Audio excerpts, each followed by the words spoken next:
Do you think that leadership, specifically in the CEO position, like what you're looking for has changed, or markers of a good CEO in this economic environment? How do they look different from markers of a good CEO, in the past 5 years?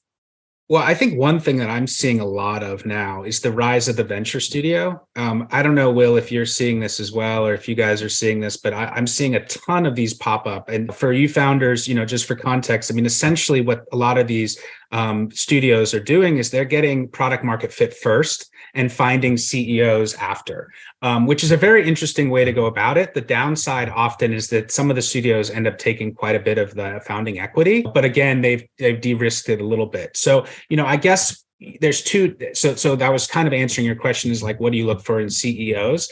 I think there's a different type of CEO that's the founding CEO that's come up with the idea that has a sort of specialty and a reason, and really has to be the jack of all trades type of CEO versus a venture studio CEO where maybe the product it's already at or almost to post product. You have a team in place that can build, and you're really looking for that sort of figurehead and vision and storyteller. So ultimately, you have to be a storyteller. You have to be able to be a great storyteller to not only sell where you're at today, but sell your vision. And I think the other piece of that is, a couple of years ago, you see Theranos, you see some of these other founders that overpromised and significantly underdelivered. That is no longer acceptable. So where it was a little bit of wiggle room where you could kind of overpromise and kind of just respond with Hopium, I guess. Now we really are looking for, how accurate are you with your projections? Can you hit short-term KPIs? Can we see progress going forward? And as a CEO, you're the leader of that. Are you able to set goals and achieve them with consistency? And I think that's what we're looking for more than ever, as opposed to maybe in 2019, it was storyteller above all. So, yeah. That makes a ton of sense. Gabe, would you agree?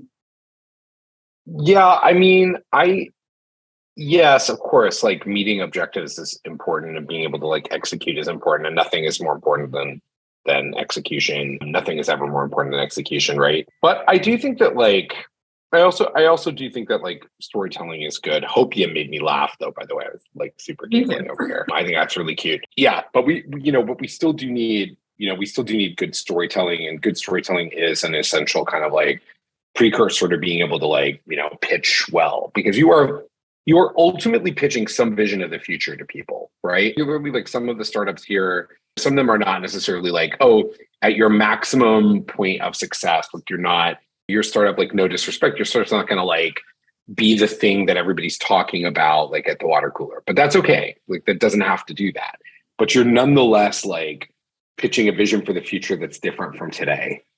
And in that pitch for the vision of the future, you've got to be able to convey like why that's like, kind of interesting or important. So you do have to be able to tell a good story, but then you've got to be able to execute against that story real well.